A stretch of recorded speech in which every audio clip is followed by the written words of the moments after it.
What's going on, everyone? Welcome back to another exciting edition of Late Night Reds. He's Ben Brown. I'm Skylar Webker. And Ben, how was your long Independence Day weekend? Man, it was great. My son was in town for the week, so we were able to go out and play some golf and go out to some good places to eat, and it was a good time. So yeah, it was a great weekend. How about yourself, my man? A lot of, with a young kid, a lot of outdoor Oh swimming yeah, activities, going to the pool, taking them to fireworks, all that stuff. Super fun. Super fun with young kids. Like, yeah, they don't have any friends to run off to yet. yeah, yeah. We spent a lot of time in the pool and just hanging out. Yeah, it was. Of course, it was. I don't know how hot it gets up there, but it was pretty warm down here, so it was a lot of fun hanging out at the pool. Yeah, no doubt. It was a fun weekend. Fun to see the Reds, even though they lost both series to the Red Sox and the Phillies. This is still a team that has yet to be swept. I mean, hang the banner. Has yet to. This team is yet to be Hmm. swept, but it's still. I don't know that it feels good that they haven't just kind of rolled over at all in any series. They fought through no matter what. It seemed like they were about to drop that streak in Boston, but they were able to kind of pull that win out. Yeah, no, it's cool because here we are at the beginning of July and the Reds are still competitive. We just now got back to almost a full roster. So I mean, we're still adding pieces and getting guys back healthy and here we are. We sit July 6th, and we're still competitive. We're still have a chance to win series. We still got guys going out there to compete. And for the most part, we've stayed pretty consistent, even through all the injuries and the ups and downs of having guys in the lineup, not having guys in the lineup, getting pitchers, losing pitchers. There's been so many different things going on with our roster. To see us still be competitive against good teams is really cool to see, especially in July, because usually by July, the last couple years, we've already lost hope, and guys are kind of going through the motions and things like that. So it's good to see us still be competitive, and we're right there still for a wild card spot. So Yeah, and no doubt, it helps that this team has found ways to win. It for a while there, it was kind of all on Ellie's back, but it seems hmm like more and more pieces are coming together, more and more contributions all around. It was great to see Chase Burns go out today and have a really hmm good bounce back start versus yeah, that tip and pitches that he was doing in Boston. I yeah, mean, they didn't say it officially, but there's no way that those guys got that great of looks against him. yeah. And here's the thing about it. I'm sure that started, um, you know, the game before his first start there with the Yankees. And as much as the Yankees and Red Sox hate each other, people talk. So I mean, it's one of those things that was probably that somebody saw it, and then they just took advantage of a young kid making a second start ever in Major League Baseball, and they just took advantage of him. And it looks like today he got that fixed. I would call today a successful outing, especially after giving up 7 runs in the first and not being able to get out of the first inning, your last outing, coming in and going 4 2/3 against a pretty good Phillies lineup. And your control looked okay. He had a couple walks, but he still looked like he was in control. He still looked like he had decent command, and he definitely looked like his poise had returned from his last outing. So yeah, I would call today a success. Yeah, I think today was a success kind of all up and down. Look, Hmm. it went up against Zach Wheeler, who, in my opinion, should be a two-time Cy Young winner. I mean, he's been the Yeah, best pitcher in baseball, probably the best pitcher in the NL for the past 2 years yeah. consistently. And so to be in a fight with them all the way up until the bottom of the eighth inning, I think that goes a long way in the clubhouse. I think it goes a long way with the team. It should go along with the fans. I know we don't want to celebrate losers, but look, sometimes you just got to tip it to them. They have a great lineup. And like you said, the fact that this game went down to the bottom of the 8th inning tied against a really good Phillies lineup. I think I like everybody on this roster. Yeah.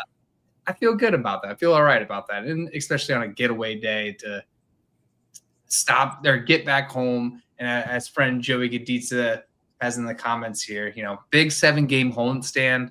Hopefully they go 5-2 or something. I think they can go probably 7-0 against Miami and the Rockies. Yeah. I know that's kind of wishful thinking, but I don't know. Those teams stink. Right. Yeah. No. I think that's very, that's very possible because I do think we're playing better baseball than both of those clubs, and we'll be at home. So, to go back to your point though, Zach Wheeler definitely is a guy that should be a 2-time Cy Young winner. I mean, he's incredible. He's been incredible. He's been the most consistent pitcher in the National League by far, hands down.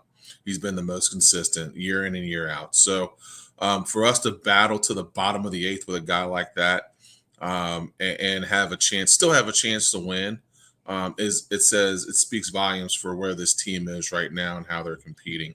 But yeah, this is definitely a 7-game homestand where if you don't at least get 5, then it would be seen as a little bit of a letdown because these are 2 teams that are coming in that, let's be honest, I mean they're not good. Like they're just not good baseball teams. So when you are a good team and you are playing the way you should be playing, you should beat teams like this on your home field. No doubt. And before we hop off into the kind of the future, Hunter brings up Burns might have an innings limit. I think that's true in the sense of he only had 8 or 13 minor league starts. I don't think he's just not stretched out like some of these guys are. To go 7, 8, 9 against major league hitters. But I think that's fine. We can get there, and we'll see what the playoffs bring if we make it there. Because right now we're outside looking in. But if we make it there, and you have Hunter Green, Chase Burns, Andrew Abbott, Nick Lodolo, that's a fearsome staff to start out with. And you hope you get Louder back to hopefully, I would say, be in tandem with Burns. He's kind of getting a late start would be getting the late start to his season if he does come back this season. So that's a guy that you could, hey, Chase, go get us 4, Louder, go get us 3. Yep. And then you are on to your regularly scheduled bullpen lineup. So you hope that you get Louder back and I think that's all you can hope for in this Chase Burns situation. No, I would agree. I definitely agree with that. And if I don't have time to do it now, but I would like to go back and see when Hunter Green got called up, what his innings looked like his first 5 or 6 starts. Just because, I think people forget how fast Chase Burns went through the minors. Like he kind of blew through the minors. So, to get him up here on a major league roster and to be able to have him, come up here and go through lineups and learn how to pitch through lineups and, see professional hitters, 3 times through. It takes some learning. It takes some understanding. It takes some grinding out some innings. And I think that the Reds are going about it in a pretty smart way. Whether it's a pitch count, whether it's an innings count, whatever the case may be, you still have to be smart with the kid because he is young.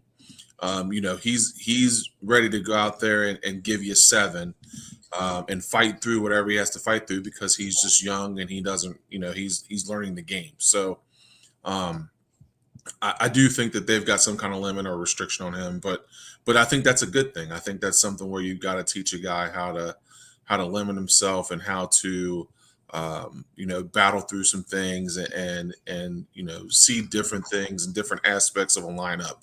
So I don't think that that's a bad thing. I think the Reds are going about it the right way. and not just throwing him in completely, hoping he gets you 8 innings and wear him out. And you get to September and he's burnt. You know what I mean? So I think they're going about it the right way. Build him up slow, let him get his some innings in, let him build some confidence, and then when you need him here in September, October, he'll be rocking and rolling. No doubt. And you know who I love having as a manager right now for that growth and development situation?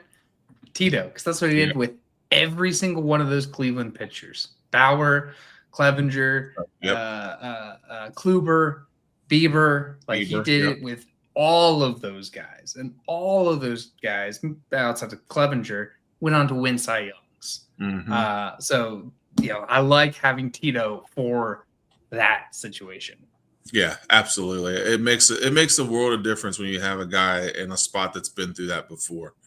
And he's had to groom pitchers. He's had to bring young guys in from the minors who've had all kinds of success, and kind of put some reins on them a little bit, and be like, okay, we can't let you all the way out, but we can get you somewhat there and let you build up. So, and the proof, like you said, the proof is in what he's done before with all those guys who have won Cy Young awards and that he's managed in Cleveland. So it's cool to see kind of like that cycle coming back to him with Cincinnati.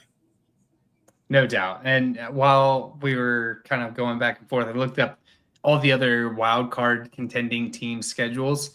Mm-hmm. It looks pretty favorable. I mean, the Cards are against the Nats. The Nats aren't great, so you're hoping that the Reds can really gain some momentum in this stretch of games of back-to-back series with Miami and Colorado. Let me back up here because the Cards were against.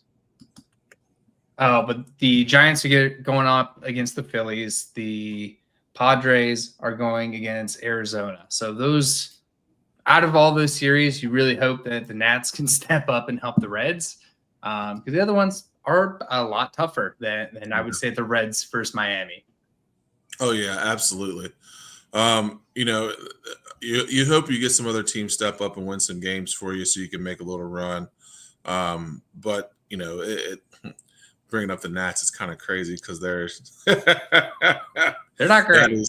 That is falling apart as we speak. Uh-huh. But you hope that those, I hope those guys go out there and still compete and give them an opportunity to win games and help the Reds, kind of climb back into it. It's kind of the perfect situation because you're leading up to the All-Star break, and you got a series of some winnable games, and you're hoping that the other guys that are in this wild card or in the run that they kind of fall off a little bit. We've gotten a little help in some other places. I'm hoping that we get some help here as well. Yeah, you bring up the All-Star break coming up. Today it was kind of announced that Elly De La Cruz is the lone All-Star for the Reds, which is great for Elly, 2-time All-Star. He definitely is deserving of it. I will say that Andrew Abbott more than deserved a spot, and I kind of have some numbers to back that up. So let me share my screen here. So I have up here, let me add it to the stage here.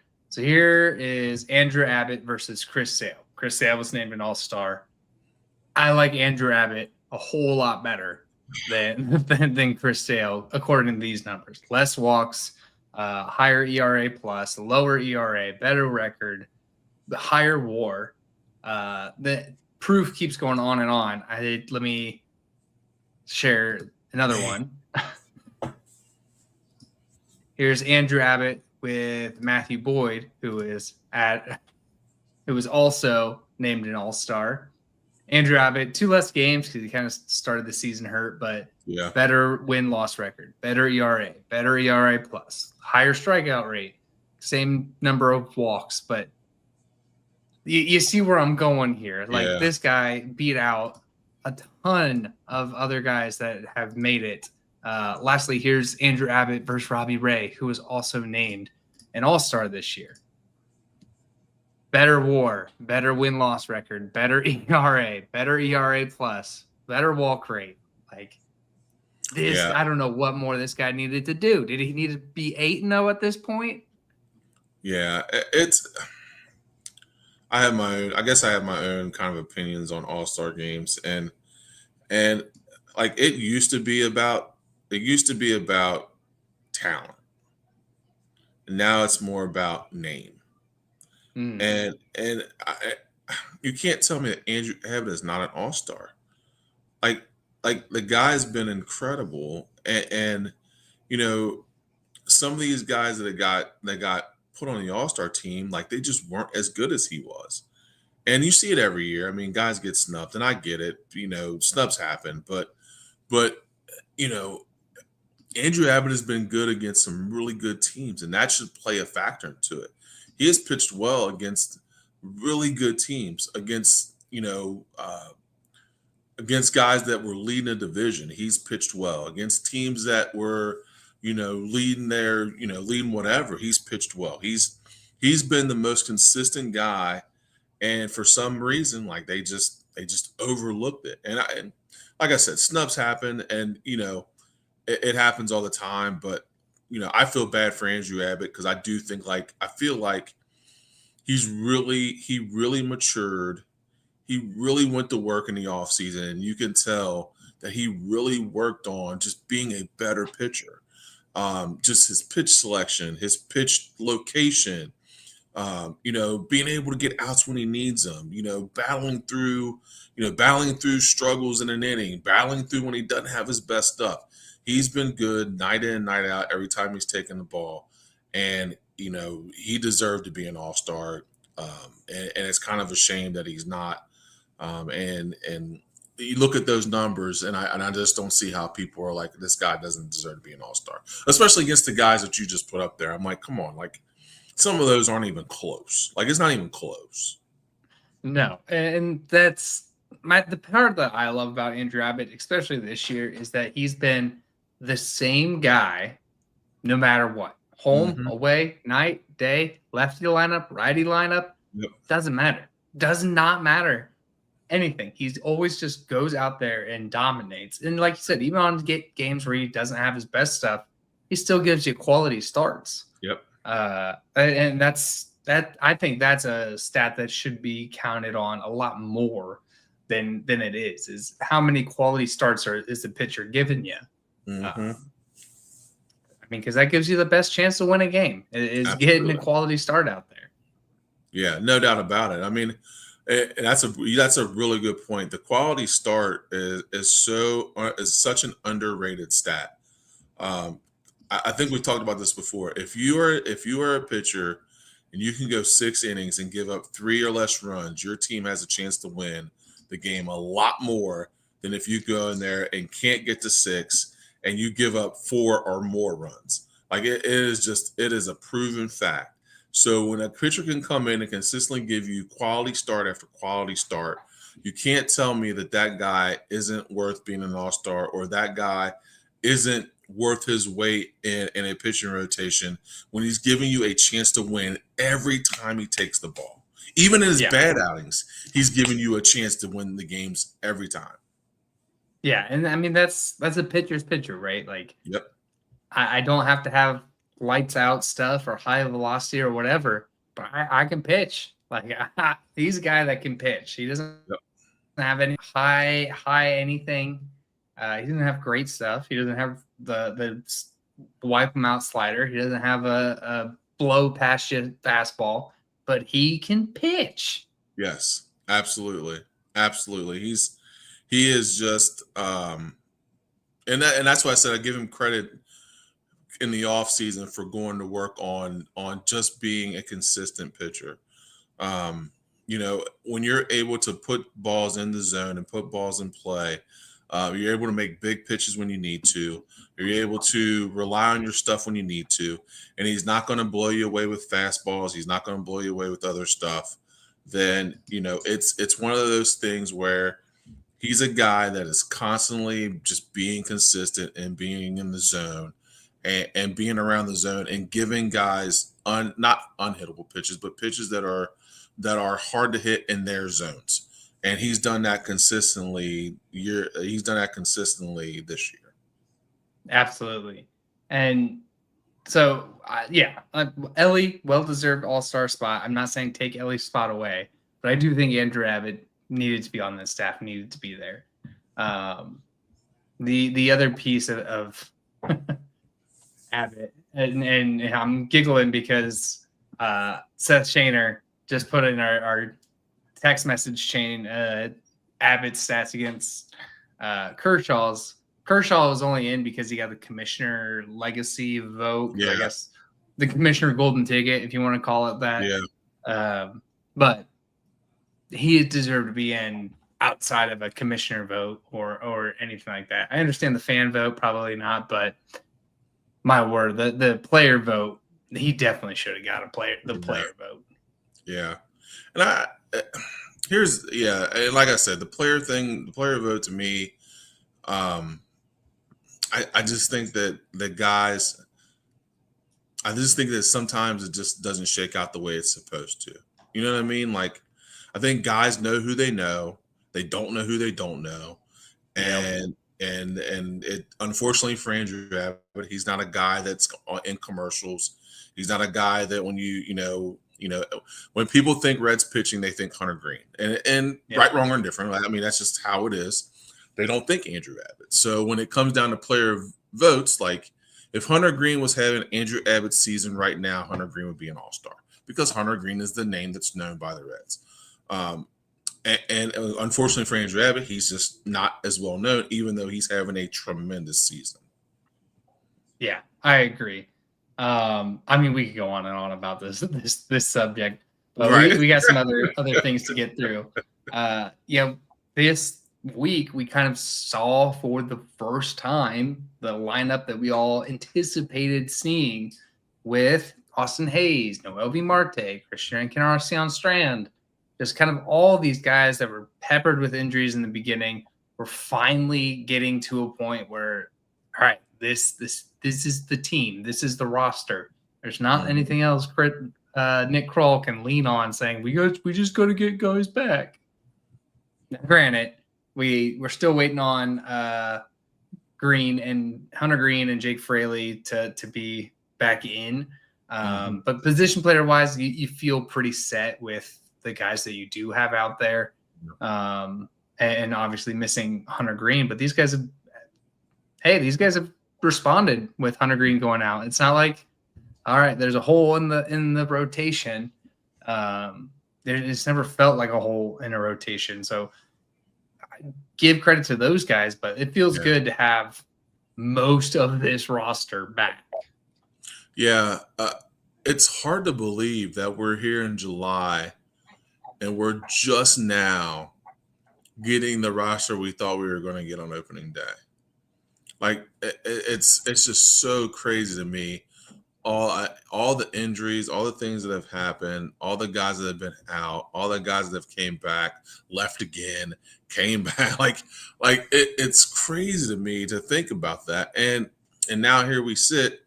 We're going into a 7-game homestand, presumably healthy, with the guys that we have, with games that we should be able to win.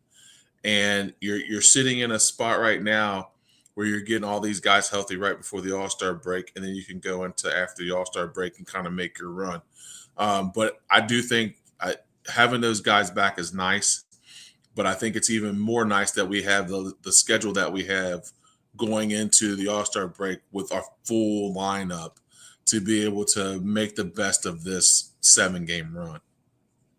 No doubt. Like I said, like I've been saying, that July is their month to really get some momentum and make some room between them and some of these other teams, because you're facing the Nats, the Mets, which no shade on the Mets. The Mets have a great record, but they're kind of hitting a skid. And their injuries are mounting up. You're facing the Rockies, the Marlins. You're facing these lower level teams. So this is really their month to capitalize on. And if I'm Nick Kroll, I go make a move so that they have these games to get familiarized with each other Mhm. before the going gets tough. Don't wait till the 30th to make a move. I've been keeping my eyes on some teams. There are a lot of teams that are looking like they're going to be sellers. I mean, Yeah. the first stop I go to is Cleveland, who have, as of today, lost 10 in a row. They're 7 games out from the wild card. They have a lot of guys I really like on there, especially Clase. Yeah. No, yeah. Between them, the Nationals, who's the other one I saw they had a couple guys on their team, but there's a few teams there that are just they're shutting it down. You know what I mean? Like they're just like, yeah, you know, this is what it is, and we're gonna go ahead and sell it and do what we need to do.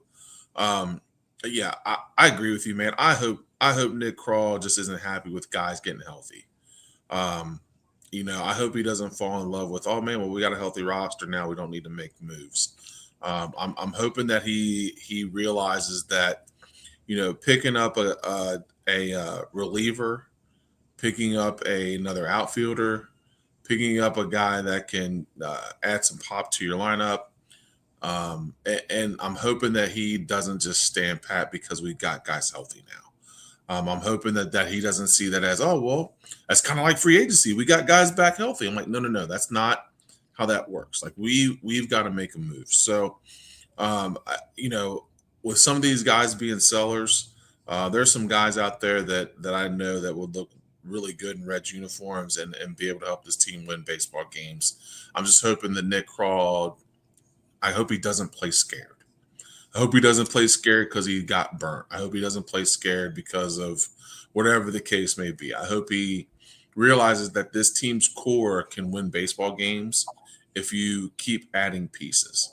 So he's got to go out and be aggressive. And I'm not saying you got to sell the farm, but like go out, be aggressive. Go put some prospects up. Go do something where we can continue to build on the momentum that we have already now with the guys we have in this lineup.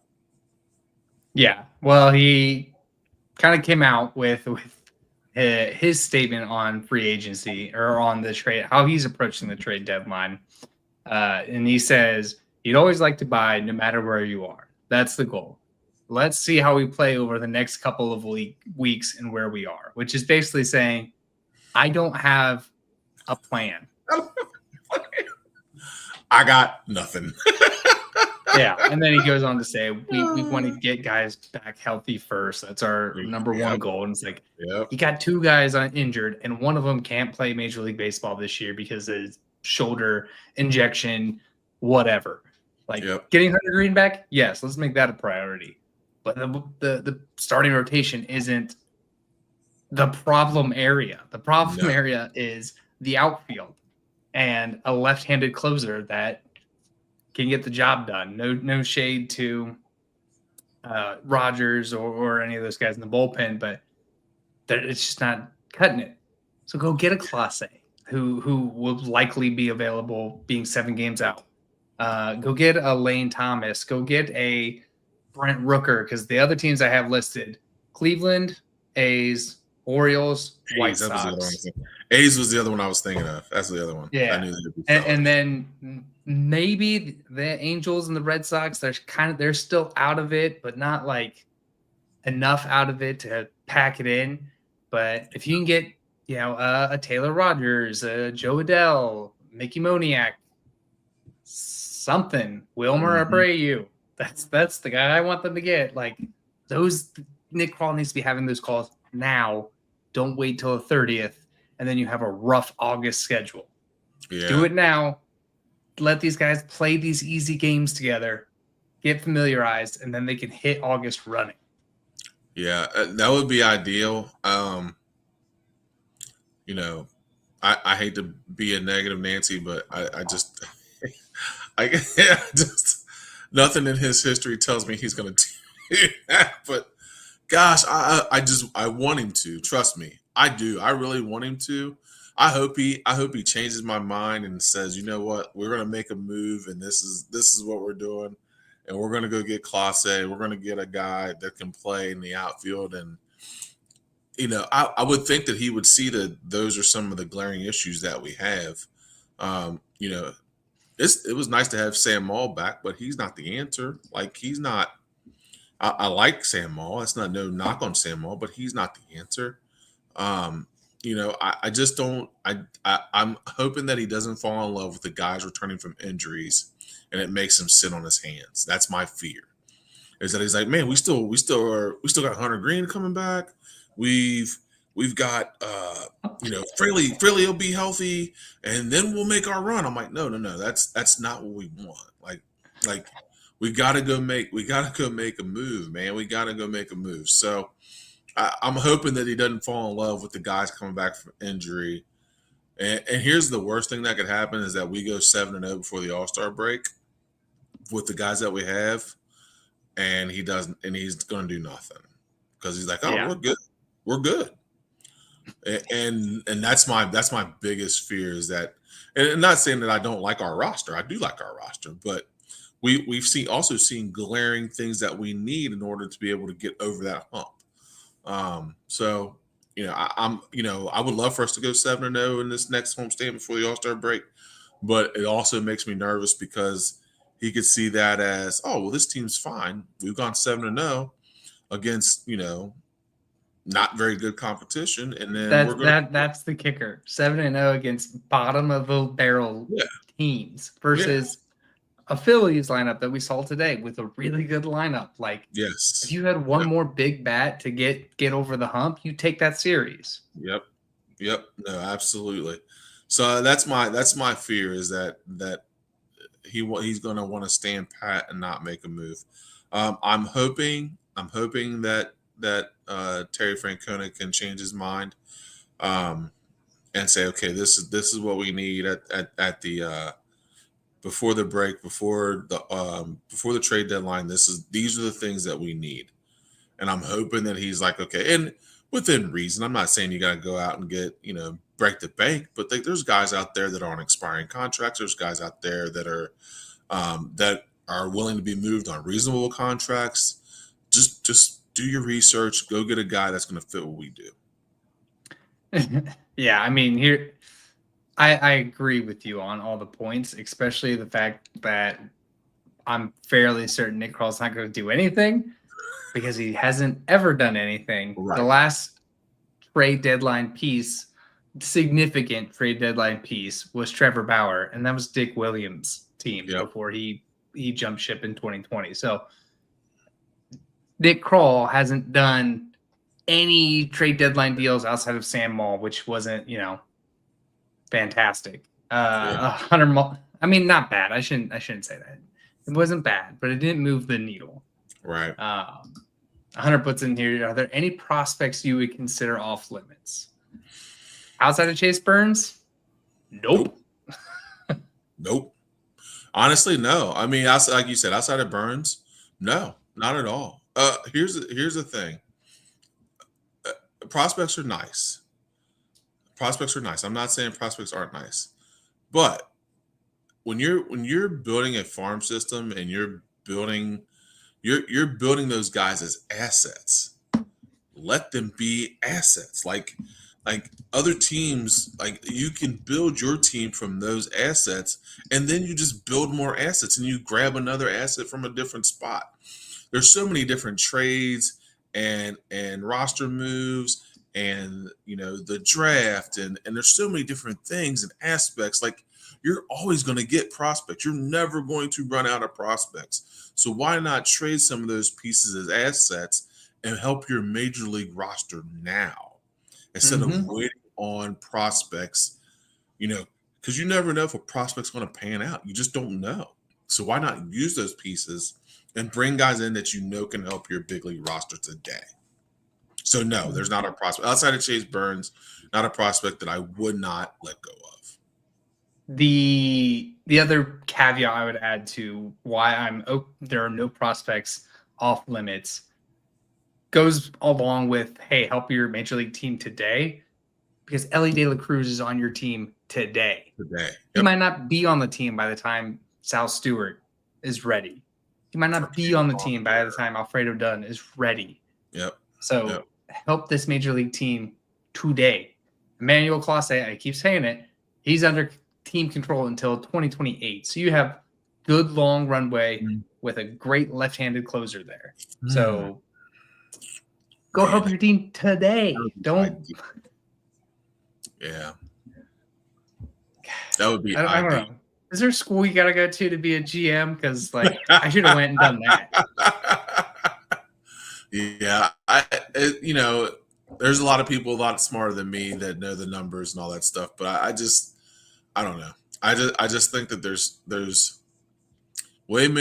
so many other teams that are willing to pull the trigger on different things, whether big market, small market, whatever the case may be. They're so willing to pull the trigger, and I just hope that our GM is willing to pull the trigger, whether it costs us a prospect or not, whether it costs us whatever. That's a great point, man. Like, I don't want to waste Ellie's time here. Mm-hmm. I don't want to waste that. You've got one of the best players in baseball. Like put something around him. Like put something around him and make him a winner. And like let's not waste that. That's a great point. That's a really great point. Like he is worth you pulling the trigger, going to get somebody in this lineup that's going to help this team win baseball games. He is worth that. Yeah, and even if you don't win games, you have evidence, or you give the feeling to him that you're backing him. Mm-hmm. And they've, to their credit, they have started down that path. With getting Terry Francona, getting him out of retirement, building up a manager around him and a staff around him. Mm-hmm. We're already seeing kind of the benefits of that. He's having a career year again. You're doing the right things with Matt McClain, and this pitching staff is incredible that they've put together and developed. Keep doing it. Keep doing more. Yeah, keep going. Keep building this thing, and I'm telling you, like they've got so many good players in this lineup already, man. You're just missing one piece.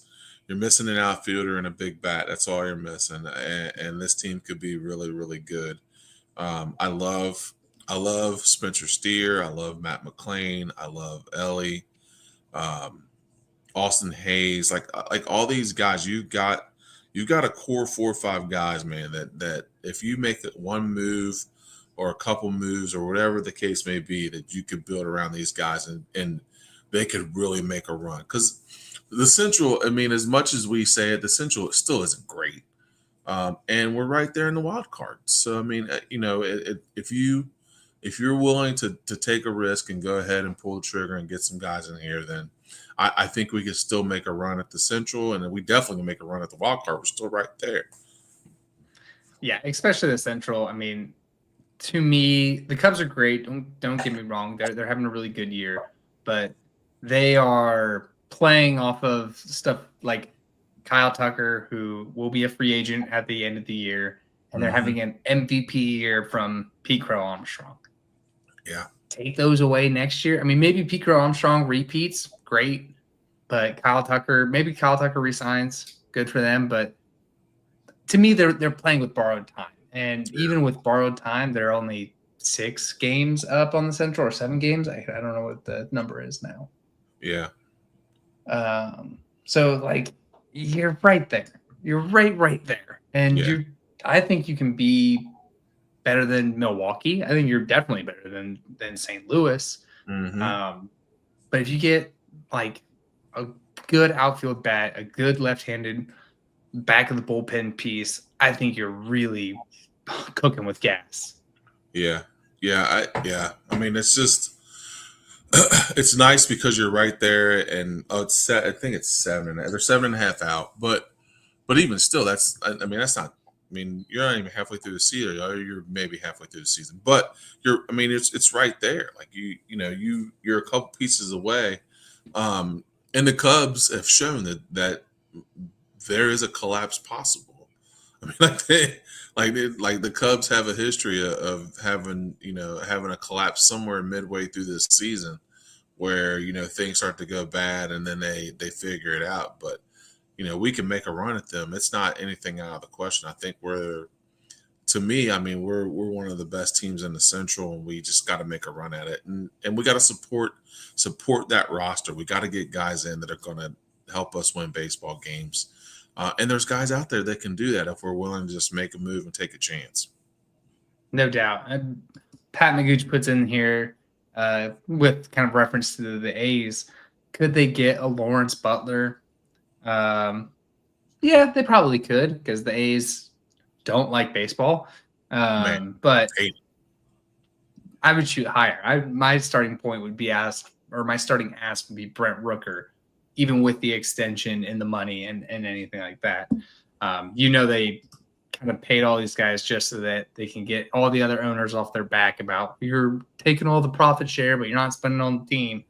Mm-hmm. So that all these contracts are not locked in stone. They are completely temporary as far as it relates to the A's. Absolutely. They'll be sellers quick if you press it hard enough. Exactly. So I would start at Brent Rooker. You probably get a Lawrence Butler. Yeah, I mean, they're just a team that's literally the premise of Major League. A team that's not good this year, but they usually get into the playoffs pretty frequently, more often than the Reds, whose owner hates baseball. So.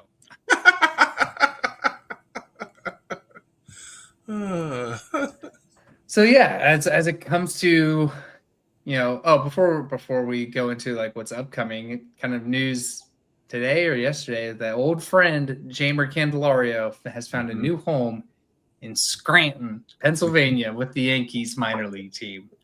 So, I mean, I don't want to wish poor on the guy, because it just didn't work out. But man, if you make it through waivers and everything, and nobody wants to take you in, and then get cleared, and nobody wants to take you in on a major league spot, you've got some work to do. Yeah, and that's the one thing that I was pretty pleased about with the Reds, is that I think we talked about that last week. They didn't try to hold on and make it work. They just cut their losses. And obviously it was a good call, because he cleared waivers. Nobody signed him. And everybody saw the same thing that we saw. They're like, we're not messing with that. And now he's in Scranton, and good luck to the guy. I hope he finds his way at some point. But it's unfortunately for him, I don't know, he got the contract and just stopped working, or what the case may be. I don't know what it was, but he's definitely got a lot of work to do in order to get back to the big league roster, and hopefully he'll figure it out in Scranton, PA, and best of luck to him. But I'm glad he's not a Red anymore. No doubt. So as far as our upcoming, we talked about the series against the Mets, the Nats, Miami, and Rockies. This is really the time to put your foot on the gas, win all of these series, sweep as many series as you can. We have the trade deadline on July 31st, and the MLB draft, which will be next Sunday. MLB.com has the Reds taking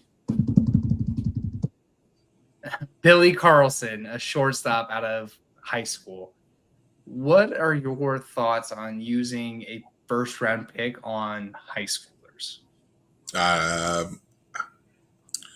I don't know. Baseball's weird to me. I don't think any kid in high school. I mean, there have been very few kids in high school that I think that are ready for that kind of grind. Because baseball is such a grind, with rookie ball and lower A and upper A. Like as an 18-year-old kid coming out of high school, I just don't. There's very few kids that I felt like were ready for that kind of grind. I just like kids out of college, because at least they're used to some kind of longer season. If you go to the College World Series, I mean, those guys have played 70-something, 60, 70-something games, and they're traveling, and they're staying in hotels, and they've got get used to routines and having to do different things and practices. And it's just a different animal, at least when you go to college and have to work your way through that. High school, you haven't had to do that yet. I mean, mommy's still making you peanut butter and jelly sandwiches. And you know what I mean? Like you don't have that, you know what I mean? You don't have that yet. So, I don't think there's any, it's very hard for a high school kid to come into that kind of world and be pro ball ready. So I'm not a big fan of it. Like I was not a fan of it. Like in I mean, of course, in football it doesn't ever happen, but even like basketball, it's super tough. I mean, some of those guys when you get in there, you're with grown men and it's a different animal. So I'm not high on a high school kid. I would hope they'd find somebody that's had some college experience, at least used to that kind of grind and being able to play night in and night out and do that stuff. But could be worse. I mean, Ken Griffey Jr. did it, so I mean, who? True. You know what I mean? There's definitely been a few. If he's Ken Griffey Jr., then hey, by all means, go ahead and take the guy. You know what I mean?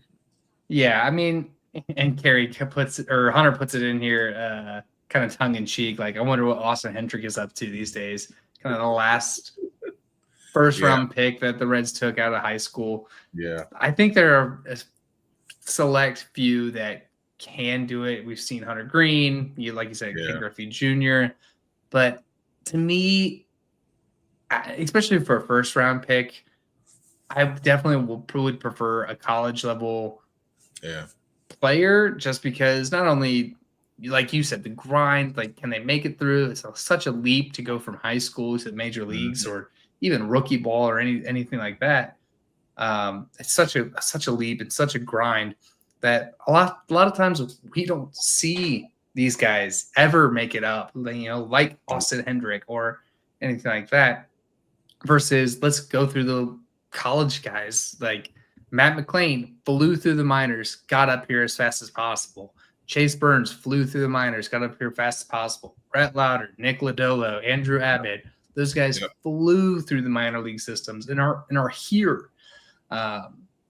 So that's the other pieces. I don't want especially a first round pick to just die in the grind of the minor leagues. Yeah. That's exactly. Unfortunately that's exactly what happens to a lot of those high school kids. They'll get in that grind, man, and then that's a wrap. Like it's just a lot for them. So, I just think that the college kid the maturation of a college kid is just a lot more ready for that kind of grind. Absolutely. And like I said, I'm fine with drafting high school guys, but I don't know, a first round talent or a first round pick on that. I mean, you got to come out like gangbusters and just really, really produce to make that happen. And we haven't seen a lot of that to be true. Yeah, no, not at all. And that's the hard part about that is that, I mean, I wish I knew more about the prospects that are in the draft. Is he first round worthy? I don't know, but I don't know. I just feel like, I think about, high school kids now, and it's just a different maturation, man. Like the game is so hard already as it is. And to try to do it as an 18-year-old kid out of high school is super difficult, especially with the pressure of being a first round pick. Like you are the guy. So I don't know. That's pretty tough. No doubt. So we'll see what they do in the draft. For that, I think we're good to kind of wrap up out of here. Thank you to everybody that has joined and keeping the comments lively. If you guys are planning on going down to the ball game, use Riverfront through SeatGeek and get $20 off of your first ticket. That's basically the price of tickets. So go to the game on us, or use it on Disney on Ice, as some of our listeners have used. But use our code Riverfront and get $20 off your tickets. We encourage everybody to join our ever-growing family of Cincinnati sports fans on Patreon. It's patreon.com/RiverfrontCincy. through there, you'll get access to our Slack channel, which is the best form of kind of social interaction. It's kind of like the comment section here, just throughout the day. You don't have to wait for a video. And it's the best form of social media. No one's political, no one's vulgar, no one's malicious by any means. It's just Reds fans talking to other Reds fans. So I would strongly encourage you guys to support the show, support Seth's show, support Welcome to the Jungle, and get in on Patreon and get it on to our Slack. Follow us on Twitter, Instagram, and Facebook at Riverfront Cincy. And please subscribe to the audio version of the podcast for free. And give us a like and review on iTunes and everywhere else. Tell us what you like about the show. Tell us what you want us to hear about. Let us know how we can make the show better for you. We're just Reds fans talking to other Reds fans. So for that long-winded speech, he's Ben Brown. I'm Skylar Webster. See you later, everybody.